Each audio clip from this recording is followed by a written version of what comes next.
যখন মেসি দৌড়চ্ছিলেন, তার পিছে পিছে যখন 4-5 জন 10 জন 12 জন ডিফেন্ডার দৌড়চ্ছিল, তখন তাদের কি মনে হচ্ছিল?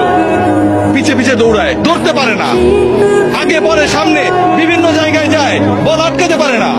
এটাই হচ্ছে একজন ফুটবলারের সৌন্দর্য। লিওনেল মেসির সৌন্দর্য ও জায়গায়। একজন ফুটবলার একটা দলকে, একজন ফুটবলার কোটি কোটি মানুষের স্বপ্নকে তার ছোট কাঁধে কিভাবে ক্যারি করেন সেটা আমরা দেখেছি। যারা অস্বীকার করবেন তারা ফুটবলটা বোঝেন না। হয়তো আমাকে মূর্খ বলতে পারেন, সত্যিই তাই।